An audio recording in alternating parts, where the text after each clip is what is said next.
वीर बजरंग बली की जय। श्री गौरी शंकर भगवान की जय। श्री गोस्वामी जी महाराज की जय। नारायण नमस्कृत्य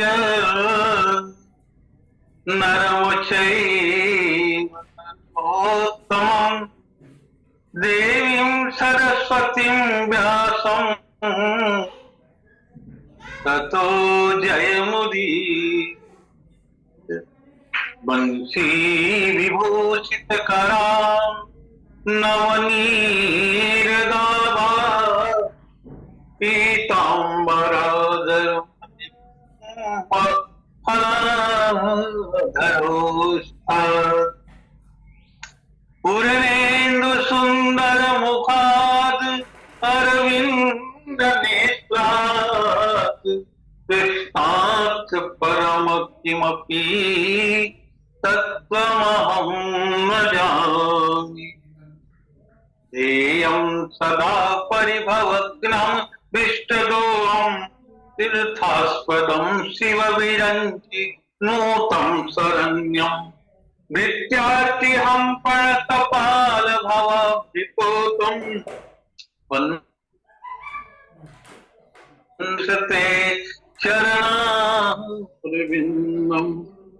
रामचरितमानस विमल कथामृत विस्तार आसनाय विराजिये। श्री केसरी कुमार ये हो हनुमित ना कर दो मन मानस में रस राम का भर दो। राम कथा प्रति श्वास बसे सिया राम का रूप ये धर दो। लेखनी तुलसी की मसी और अक्षर शंकर मानस की पूजी प्रेम की मूरत भाव भरत आशीष सिया कर पंकज की। पूजी प्रेम की मूरत भाव भरत आशीष सिया कर पंकज की। बोलो भगवत्सल भगवान की जय। इस लिंग से जुड़े हुए समस्त विद्वजन महापुरुषजन संतजन श्रोता बंधु मातृशक्ति और समक्ष दिख रहे हैं परम आदरणीय हमारे राजेंद्र शर्मा जी, अपने इलाहाबाद वाले भैया जी, अरोरा जी दिख रहे हैं। आप सबको सादर नमन करते हुए इस लिंक के सूत्रधार परम आदरणीय श्री पटेल जी, आप सबको वंदन करता हूँ, प्रणाम करता हूँ। और आइए जो प्रसंग दिया गया है, जिस प्रसंग पे चर्चा करनी है, राय सुभाय मुकुर करलिन्हा। राय सुभाय मुकुर करलिन्हा बदन बिलोकी मुकुट समखिन्ना। ये प्रसंग वैसे इसका भाव तो यही है, चक्रवर्ती महाराज रघुवंश महाराज की राज्यसभा में बैठे हैं और सभा हाथ में शीशा ले करके अपना मुख देखते हैं, मुकुट को सीधा। तो स्वामी जी कहते हैं कि उन्होंने सभा में राज दरबार में दरबारियों के सम्मुख ऐसा एक समय सब सहित समाजा राजसभा रघुराज राजा। देखो अयोध्या वासियों की इतनी मनोकामनाएं पूरी हो रही हैं, जैसा वो मांग रहे हैं भगवान वैसा ही दे रहे हैं। मुंह मांगा हो रहा है सब। पूर्ववासियों ने भगवान से प्रार्थना की हमारे महाराज के पुत्र हो, तो एक नहीं 4 पुत्र हो गए। बड़े हुए, किशोर हुए, लोगों ने कहा इनका विवाह हो जाना चाहिए, चार में से एक का तो विवाह हो जाए, तो चारों विवाह हो गए। मनोरथ भगवान ने पूर्ण कर दिया जैसा वो चाहते थे, चारों का विवाह हुआ, आनंद ही आनंद अयोध्या में। लेकिन कामनाओं की एक पंक्ति होती, कभी विराम नहीं। विवाह होने के बाद अब नई समस्या आ गई, सबके उर अभिलाष कहीं मनाई महेश, आप अछत जुवराज पद राम ही देव नरेश। सबके हृदय में अभिलाषा, अभिलाषा प्रकट नहीं हो रही है, लेकिन हृदय में अभिलाषा क्या कि राजा अपने जीते जी राम को युवराज का पद। अब युवराज का अर्थ क्या है? राजा जिसे अपना उत्तराधिकारी घोषित कर दे, युवराज पद है। अपने बाद वो जिसे चाहते हैं राजा, उसका नाम घोषित कर दे। दूसरा एक अर्थ है, एक और अर्थ है। युवराज का अर्थ है युवा राजा। नर नारी ये चाहते थे अब हमको युवा राजा मिलना चाहिए, हमारे राजा हो गए थे। अच्छा, ऐसी अभिलाषा सबके हृदय में, पर कोई महाराज को कह नहीं पा रहा है। क्यों नहीं कह पा रहे हैं? राजा पूछते क्या तुमको मैं अच्छा नहीं लग रहा हूं? मेरा शासन तुमको अच्छा नहीं लग रहा है? तब किसे कहें? तो रोज वो सब कहां ही मनाई महेश। भगवान शंकर को मना, नाम दिया है यहां महाईश। महेश का होता है महाधनीश। भगवान शंकर को मना रहे, क्यों? राम जी को युवराज पद देना महान कार्य है, कोई छोटा मोटा काम नहीं है। इसे कोई छोटा मोटा देवता नहीं कर सकता, इसे महाईश ही कर सकता है। इसीलिए महेश, क्योंकि भगवान शंकर उर प्रेरक भी हैं, महान दाता भी हैं, और वरदानी भी हैं, थोड़े में प्रसन्न भी हो जाते हैं। ये भगवान शंकर की। यहां एक विशेष शब्द का प्रयोग किया गया कि आप अछत, इसका मतलब है ये राजा अपने आप के रहते, यानी अपने जीते जी ऐसा क्यों प्रजाजन सोच रहे हैं? तो इसका उत्तर यही हो सकता है, राजा अपने। और छोटे मोटे वृद्ध नहीं, यहां ये कह रहे हैं कि आप अपने रहते रहते दे दो। इसका मतलब अति वृद्ध हो गए हैं, कब तक रहेंगे इसका ठिकाना नहीं। राजा से प्रत्यक्ष क्यों नहीं कहते? इसका कारण है, प्रजा को मालूम है कि कैकेयी के विवाह के समय राम जी महाराज दशरथ ने राजा कैकेयी को वचन पत्र लिख के दे दिया है कि कैकेयी का पुत्र ही राजा होगा। ये वचन पत्र जब दे दिया है तो प्रजाजन जानते हैं कि ये रघुवंशी हैं, अपने वचन से फिरने वाले नहीं हैं, ये तो राजा भरत को ही बनाएंगे। पर एक बात रामचरितमानस में स्पष्ट है, हम सब पढ़ते हैं, हम सब बखता है, कैकेयी ने कहीं भी वचन पत्र का उल्लेख नहीं किया है, कहीं भी। मंथरा ने भी कहीं इसका दावा नहीं किया है कि महाराज ने आपके पिता को कोई वचन दिया है, बल्कि थाथी रखे हुए वरदान पर ही मंथरा बल देती है, और उसी वरदान की चर्चा, उसी वरदान के लिए कैकेयी भी हट करती। एक समय सब सहित समाजा, राज सभा रघुराज विराजा, सकल सुकृत मूर्ति नर नाहु, राम सुजस सुनी अति ही उछाहु। एक बार महाराज दशरथ अपने रघु करो प्रजाजनों, नगर के प्रबुद्ध जनों, महाजनों के साथ में राम की प्रशंसा सब कर रहे हैं, क्योंकि अभी अभी विवाह हुआ है, अभी अभी धनुष भंग हुआ है, कहीं राम जी की यश की चर्चाएं हैं, सब प्रशंसा कर रहे हैं महाराज दशरथ की। अब उनकी प्रशंसा का केंद्र बन गए महाराज दशरथ। एक बात और जान लो, बड़े लोगों की बड़ी प्रशंसा, बड़े लोगों की बड़ी प्रशंसा, क्योंकि प्रशंसा करने वाले कोई छोटे मोटे लोग नहीं हैं, और प्रशंसा कर रहे हैं बड़ी, कोई चापलूसी नहीं है। त्रिभुवन तीन काल जग माही, अभूरी भाग दशरथ समनाही, अमंगल मूल राम सुत जासु, जो कछु कहिय और सब आसु। एक ने कहा अयोध्या नरेश आपके जैसा सौभाग्यशाली कोई नहीं, दूसरा है ही नहीं। एक ने कहा आप जैसे तो सिर्फ आप ही हैं।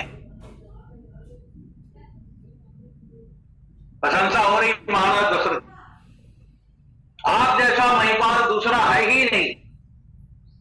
और वास्तव में इसमें कोई संदेह नहीं, गोस्वामी जी भी यही लिखते, दशरथ गुण गण बरनि न जाई, अधिक कहा जय सम को दान। जिसके समान दूसरा कोई राजा है ही नहीं। दशरथ गुण गण बरनि न जाई, जिसके गुणों की माला गिनी नहीं जा सकती। और ज्यादा क्या कहूं, जिसके समान संसार में दूसरा कोई है ही, अधिक कहा देख सकते, उससे अधिक कोई है ही नहीं। वास्तव में दशरथ के समान सौभाग्यशाली त्रिभुवन में दूसरा कोई नहीं है। क्यों नहीं है? गोस्वामी जी ही बताते हैं, जासु स्नेह सब कोस राम प्रगट भय आई, जे हरहि नयन निकबहु, निरखे नहीं आई। जिसके स्नेह और संकोच, दो शब्द उल्लेख किया गोस्वामी जी। दशरथ जी स्नेह करते थे, राम जी संकोच करते। और दशरथ जी स्नेह इसीलिए करते थे, चौथेपन पाए सुचारी। तो राम जी संकोच क्यों करते थे? राम जी संकोच इसलिए करते थे, इन्होंने मांगा है चाहूं तुम्हारी, अब तुम्हारी समान सुख, मैं तो आ गया, अपने समान दे नहीं सका, आप उस ऋषि को जाऊं कहां जाई। ये संकोच राम जी को था कि मैंने बराबर वरदान नहीं, इसलिए राम प्रगट भय आई। कौन प्रगट हुए? अजय हरहि नयन कबहु, निरखे नहीं आधार। भगवान शंकर के हृदय में रहते, और भगवान शंकर को कभी तृप्ति नहीं हुई दशरथ। अच्छा, दशरथ का अर्थ ही होता है दसों इंद्रियां जिसके वश में हो, दसों इंद्रियां जिसके वश में हो वो दशरथ, और दसों इंद्रियों के वश में जो हो वो दशानन। इंद्रियां वश में है तो दशरथ, और जो इंद्रियों के वश में है वो दशानन। अच्छा, 10 तो हम सबके पास, हम सबके पास 10 है। अब हम अपने आप में ही फैसला कर रहे हैं कि हम दशरथ हैं कि दशानन। कोई हमको बताने नहीं आएगा, हम सब एक ही नाव की सवारी में सवारी हैं, एक ही नाव में बैठे हैं, दशानन वाले नाव में ही बैठे हैं, दशरथ वाला नाम नहीं मिलने वाला। तुम्हारा दशरथ की प्रशंसा दरबारी लोगों की प्रशंसा नहीं है, हृदय में से सम्मान पूर्वक की जाने वाली। देखो, जहां सब वहां सब प्रशंसा की प्रशंसा है, ऐसा नहीं है। वहां आलोचक भी है, और आलोचक भी वही निवास करती है, उसका नाम है मंथरा। और एक बात और बताऊं, अगर मंथरा को निकाल दिया जाए रामचरित, तो रामचरित मानस का उद्देश्य पूरा नहीं है। इसमें जो सौंदर्य है, इसमें जो करुणा है, इसमें जो महत्व है, मंथरा के ही कारण।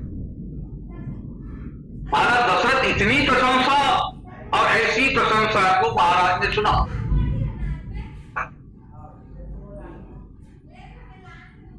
महाराज ने जब सुना तो महाराज को लगा ये लोग मुझे प्रशंसा का आईना दिखा रहे, मेरी इतनी प्रशंसा कर रहे, आज के पहले की प्रशंसा किया नहीं, अब आज भी इतनी सारी प्रशंसा क्यों?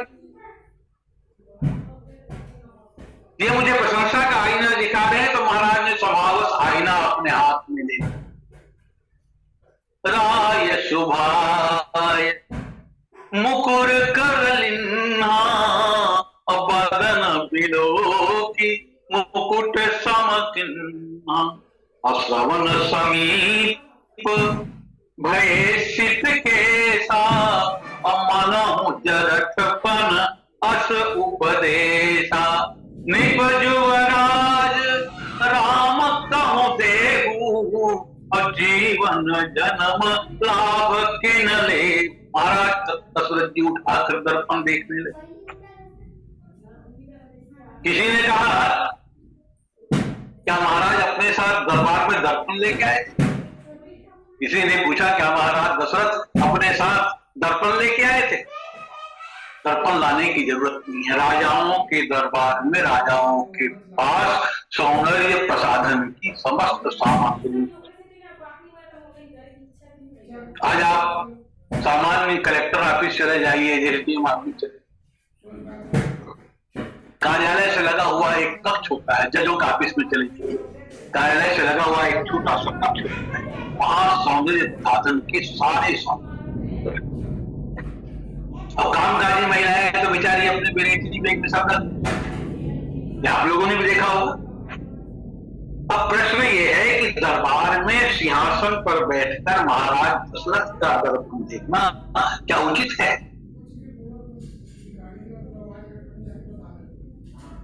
शिष्टाचार के अनुरूप नहीं। तब हम सब कहेंगे नहीं, अनुचित है। अच्छा, दर्पण तो हम सब देखते हैं। दर्पण दशरथ जी ने पहले बार देखा है ऐसा नहीं, हम सब देखते हैं दर्पण। यहां बैठने के पहले हम अपने कमरे से दर्पण देख के ही आए, सब बाल बनाए हैं, कर दर्पण देख के सभी आए। और जब भी हम ऑफिस जाते हैं, कार्यालय जाते हैं, दुकान जाते हैं, सभा में जाते हैं, पहले दर्पण ही देख के बाल बनाते हैं अपने आप को। हाँ ओके, हम स्वयं दर्पण देख के ओके कहते तब आगे बढ़ते। और मजे की बात यह है जिनके बाल नहीं है वो भी दर्पण देख, और दर्पण देख के ही जाते हैं। महाराज दशरथ भी आए तो घर से दर्पण देख के आए होंगे, पर सिंहासन में बैठकर दर्पण देख रहे हैं, सबके सामने देख रहे हैं, ये अनुचित है। अरे कक्ष का काम हम सभा मंडप में करेंगे तो लोग यही कहेंगे, कक्ष का काम सभा मंडप में करेंगे लोग यही कहेंगे ये शिष्टाचार को नहीं जानता, आलोचना करेंगे। पर महाराज दशरथ जैसा विवेकी पुरुष दर्पण देखता है तो कोई विशेष कारण, क्योंकि महाराज दशरथ गुण गण बन जाही विवेकी, ये कथा उपदेश के साथ संदेश भी देता है। उपदेश तो देता ही है, संदेश भी देता है कि जब हम किसी विशिष्ट पद पर बैठे होते हैं तो आसपास प्रशंसकों की टोली होती है। आजकल नेताओं के पास देखो जिंदाबाद कहने वाले घूमते रहते चारों तरफ, प्रशंसकों की टोली होती है। और विशेष व्यक्ति की प्रशंसा भी विशेष होती है। और जब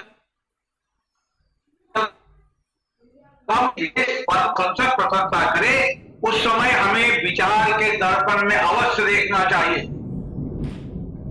कि सचमुच ये जो प्रशंसा कर रहे हैं वो सत्य है कि नहीं? कि हमें खुश करने की प्रशंसा कर रहे हैं? एक बात और, पद पर बैठे हैं तभी देना चाहिए, पद से उतर जाएंगे तो क्या देखेंगे? अब पद से उतर जाएंगे तो दूसरे लोग ही हमको दर्पण दिखा देंगे, लो तुमने क्या किया देख लो। वैसे हमारी भी, हम सबकी बड़ी महिमा गाई गई है रामचरितमानस में, हम सबकी महिमा गाई गई है। बड़े भाग मानुष तन पावा, सुर दुर्लभ तब ग्रंथ में गावा। ये महिमा है नहीं हमारी, हम सबकी महिमा गाई गई है। वो स्वामी जी गाते हैं रामचरितमानस में। तुम लोग बड़े भाग्यशाली हो, मानव बने हो, और इसीलिए हम लोग दर्पण देखते हैं। और दर्पण तो देखते हैं पर कभी निर्णय नहीं कर पाए कि हमारा मानवोचित आचरण है कि नहीं, इस पर हम कभी विचार नहीं किए। सिर्फ दर्पण देखना, दर्पण देखकर विचार भी कर। एक बात और, दर्पण देखने की है, दर्पण दिखाने की नहीं। दर्पण देखना, आत्मावलोकन करना एक दासरथी वृत्ति है, और दर्पण दिखाना ये रावणी वृत्ति, दूसरे को दर्पण दिखाना। क्या देखा महाराज दशरथ? बाईं ओर मुकुट झुक गया है। महाराज दशरथ का मुकुट बाईं ओर झुक गया, लगभग गिरने की स्थिति में है। प्रशंसा करने वाले प्रशंसा किए जा रहे हैं, उन्हें क्या मतलब मुकुट टेढ़ा है कि सीधा है? और जब तक मुकुट नहीं गिरेगा तब तक प्रशंसा करते ही रहेंगे। महाराज ने देखा मुकुट टेढ़ा हो गया, मानो मुकुट भी दशरथ जी को संदेश दे रहे हैं, महाराज अब हम तुमसे विमुख होना चाहते हैं। मुकुट ने भी महाराज दशरथ को संदेश दिया कि महाराज हम तुमसे विमुख होना चाहते हैं। महाराज मुकुट सीधा कर सके। जब मुकुट टेढ़ा हुआ था तब महाराज दशरथ की दृष्टि पड़ी थी कान के पास के बाद। और दर्पण देखने का सही अर्थ है हम अपनी कमी को देखें। महाराज ने देख लिया कान के पास, बाकी जगह के बाल काले पर कान के पास के बाल ही सफेद क्यों? हम किसी से कोई गुप्त बात करना चाहते हैं, कान में बोलते, कान के पास मुंह लगा के बतियाते हैं। मानो सफेद बाल भी दशरथ से कोई गुप्त संदेश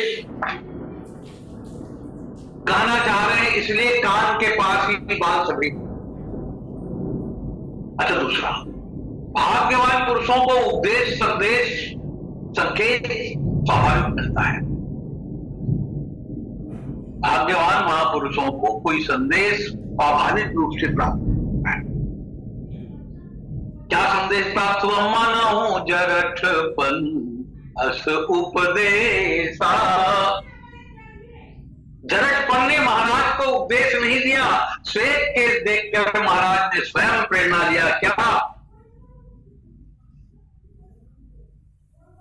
अपने को देखकर प्रेरणा लेनी चाहिए। महाराज दशरथ ने श्वेत बाल को देखकर उपदेश ले रहे हैं। देखो, उपदेश लेने वाले तो बाल से भी उपदेश ले लेते हैं, उपदेश लेने वाले बाल से भी उपदेश ले लेते हैं, और जिन्हें नहीं लेना है वो पित्त से भी उपदेश।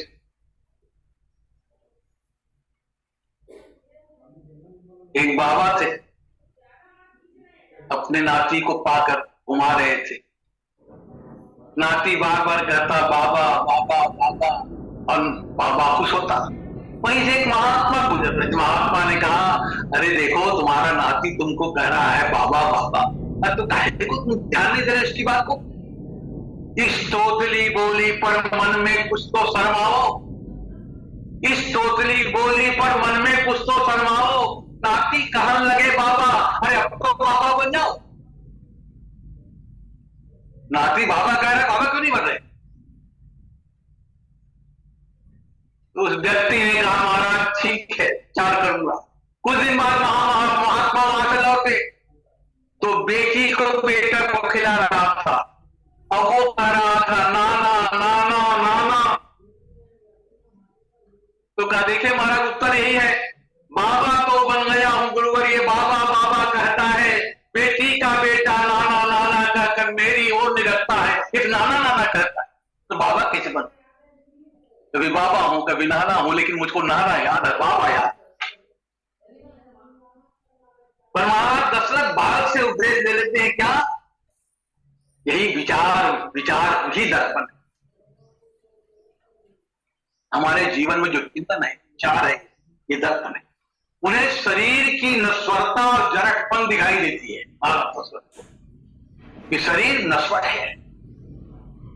अब जरा आ गया, जरा यानी काल का दूध, जरा यानी बुढ़ापा, बुढ़ापा यानी काल का दूध। सफेद बाल कान के पास मंत्र फूक बना रहे हैं, देखो दशरथ जब तुम बाल थे तो हम भी बाल थे, जब तुम बाल थे तो हम भी बाल थे, तुम वृद्ध हो गए, हम आज भी बाल, आज भी बाल हैं। पर हम में तुम में एक अंतर है, क्या? हमने अपना रंग बदल दिया है, पर तुम अभी तक बदले नहीं हो। तुम कब रंग बदले? क्या तुम्हारे जीवन की कालिमा इसी प्रकार रहेगी? अयोध्या रहेगी, राजगद्दी रहेगी? अरे युवराज के पद पर राम को कब बिठाओगे? मालिक की कुर्सी पर विमान को हटाकर राम को बिठाओ।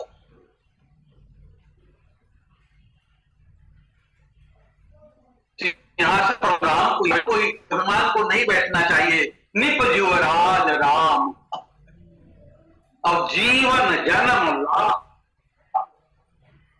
मानो राम को युवराज देना जन्म का लाभ है, ले लो। केस भी काल के रूप, जरा बुढ़ापा भी काल के रूप। वैसे एक बात, काल सबको संकेत देता है, सबको बताता है कि मैं आ गया हूं, तुम्हारा समय आ गया है। जब किसी या आज की सरकार मृत्युदंड के अपराधी को पूछती है तुम्हारी अंतिम इच्छा क्या है, तो क्या काल ऊपर वाले काल को देखता है? नहीं पूछता तुम्हारी अंतिम इच्छा क्या है, जरूर पूछता है। काल ने सफेद बाल के माध्यम से पूछा तुम्हारे पास सिर्फ 7 दिन है महाराज।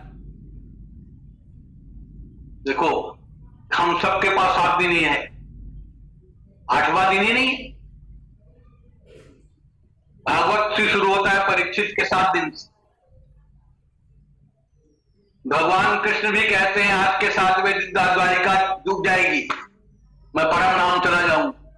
भागवत में भगवान कृष्ण कहते 7 दिन का ही समय सबको मिलता है। काल ने पूछा तुम्हारी अंतिम इच्छा क्या है, जल्दी बताओ। दशरथ जी ने कहा राम मेरी अंतिम इच्छा है। काल ने कहा देर क्यों कर रहे, अंतिम इच्छा पूरी कर लो।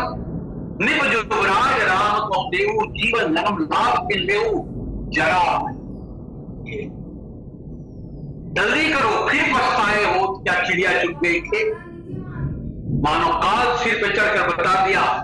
महाराज ने सुना बिना कोई देरी किए, सिंहासन से उठ गए। लोग सोच रहे कैसे उठ गए, कैसे उठ गए।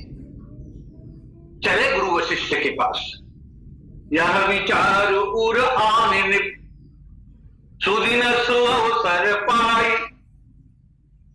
प्रेम पुलकितन मुदित मन, गुरु ही सुनाए उजाई। तुरंत गुरु जी के पास, अवसर नहीं है, 7 दिन है, गुरु जी के पास जाओ। और गुरु जी को डाक प्रणाम किया, सीधा कहा गुरु जी को, नाथ राम करी नहीं युवराज, करिय कृपा करी करिय समाज, करिय कृपा करी करिए। और एक बात और जोड़ दिया, मुझे अछतया होई उछाऊ, और ही लोग सब लोचन लाहू। मेरे रहते रहते मेरे मन में भावना है गुरु जी, मैं राम जी को सब कुछ सौंप दिया। इस जीवन का सब भार तुम्हारे हाथों में, उद्धार पतन अब मेरा है, सरकार तुम्हारे हाथों में। ये भाव लेकर दशरथ जी गए।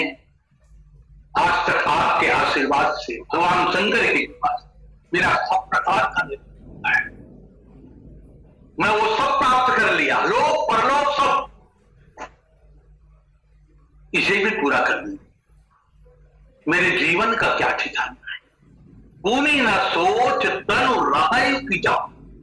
देखो दशरथ जी को मालूम है, पूनी न सोच तनु राहो की जाओ, यही ना हो पाछे पछताओ। पाछे पश्चाताप मेरे जीवन में ये कामना बची रहे कि कृष्ण मुझे आना पड़ेगा, मेरा एक काम पूरा होना चाहिए, राम को राजा बनाना चाहता, अयोध्या के सिंहासन में ही नहीं, हृदय सिंहासन में भी राम को बिठाना चाहता हूं। गुरु वशिष्ठ ने भी देख लिया, मृत्यु सर पे बैठी, समाज बुलाओ, आमंत्रण दो, उत्साह बनाओ, इसका प्रस्ताव लंबा चौड़ा फैलाओ, वशिष्ठ जी ने नहीं किया, इसीलिए समय नहीं तुरंत कर दिया बेगी। ये तो कहते उत्साह राम जी का राज्य तिलक है, तीनों लोग को आमंत्रण दो, ये नहीं कहा वशिष्ठ जी। बेगी विलंब न करिय मृत्यु, साजिय सब ही समाज, असुदीन सुमंगल पवई जब, राम हो ही जुबराज। अब विलंब मत करो, जल्दी करो, अच्छा विचार है, शुभ मुहूर्त की आवश्यकता नहीं है। जब भगवान को सब कुछ सौंपने का विचार है तो जान लो शुभ मुहूर्त आ गया। भगवान को सब कुछ सौंपने का संकल्प यही शुभ मुहूर्त है। वशिष्ठ जी ने कहा बेगी विलंब, आज अभी, कब देना है राम को, कब बनाना है युवराज राम जी को, तो कहा आज और अभी। बेगी विलंब न करी ने तुरंत राम को सौंप दो, तुरंत राम को हृदय में बिठा लो। पर दशरथ जी ने कहा कल बिठाऊंगा, राम ही देव काल जो बढ़ा दो। बस गुरु और शिष्य में ये इतना ही है, गुरु जी ने बता दिया अभी, तुरंत, और शिष्य ने कहा कल। अगर वशिष्ठ वाला आज हुई होता, दशरथ जी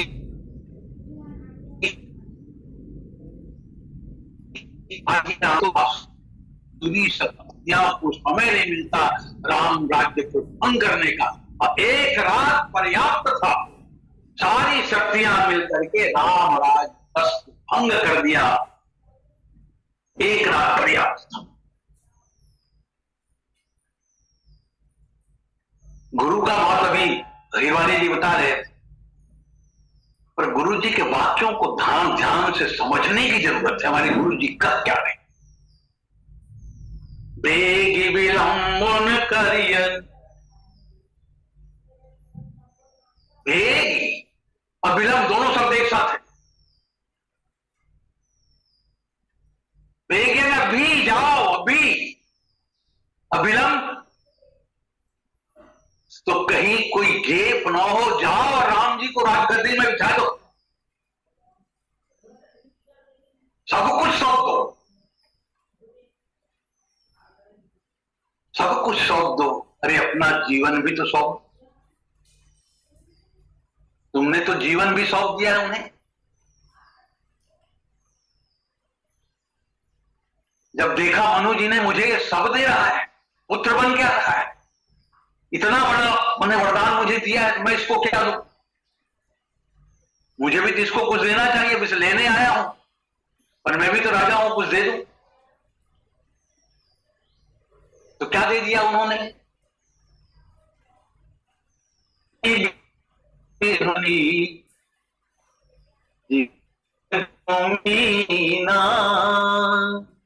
मम जीवन तिमी तुम ही अधीना, मन में पानी, जीवन ही दे दिया।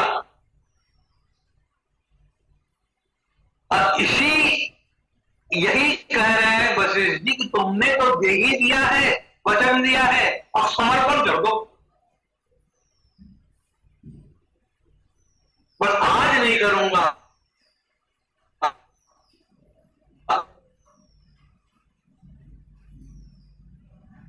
भाज अवध पधावा अचोरी चंदनी रातन भावा बाजगा। सूचना अभी कुछ हुआ नहीं है, तैयारी हुई नहीं है, बाजा बजने शुरू हो।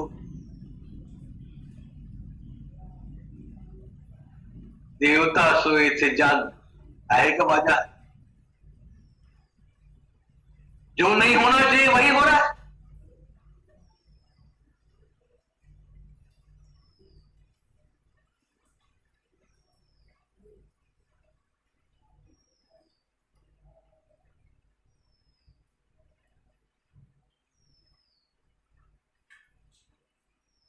एक तो कैकेयी को और एक मंथरा था। सबको मालूम हुआ, इन दोनों को, दो को मालूम क्यों नहीं?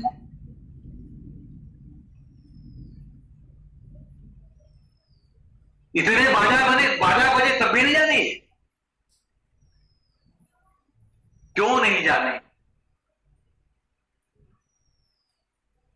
ये दीर्घकालिक प्रश्न है और ऐसे प्रश्नों का उत्तर हमारे राजन शर्मा भैया देंगे। हमको क्या लेना देना, हमने प्रश्न छोड़ दिया। श्रवण समीप भई सित खेसा राय सुभाय मुकुर करलिन्ना अबदन बिलोकी मुकुट समकिन्ना राय सुभाय। गुरु भक्तोत्सव भगवान की जय। समय हो गया है, समय श्री पटेल जी हमारे बोलिए श्यामा रामचंद्र की जय। समय पूरा होना है महाराज जी, धन्यवाद। एक बार इसमें है कि दर्पण में पारा लगा होता है, पारा जिसको भी दर्पण दिखा उसको पारा चढ़ जाता है जी। ये दर्पण की बात है। नारद मुनि के प्रसंग में कहा शिव गणों ने कि जाकर आप अपना मुख देखिए जी। सभा में दर्पण देखना आत्मनिरीक्षण और वे बहुत साहस की बात है, हिम्मत की बात है। चक्रवर्ती जी ने आज यही किया। एक और इसमें भाव यह है कि जैसे ही महाराज जी बैठे होंगे, कल्पना कीजिए, और लाकर उनके मुकुट को पहनाया गया, उधर क्या नहीं होंगे बहुत से, तो मुकुट को सीधा करने के लिए राजा ने स्वभाव से, इसमें लिखा है स्वभाव से ही मुकुट देखना उचित समझा, या उनके स्वभाव में रहा होगा कि रोज एक बार ठीक से सेट कर लेते हैं। और आज चक्रवर्ती जी को ऐसा आभास हुआ कि अब ये कान के पास के बाल उनकी पक गए हैं और यह मेरे बुढ़ापे का संकेत दे रहा है। शास्त्रों में भी इस बात का वर्णन है, दूती कहा गया है इसे। तो ऐसा आभास हुआ महाराज दशरथ जी को कि अब मुझे यह मुकुट को उतारने का समय, इसे हस्तांतरित करने का समय आ गया है, और इसलिए उन्होंने सभा में ही निर्णय किया। इसके पश्चात फिर गुरुदेव की अनुमति की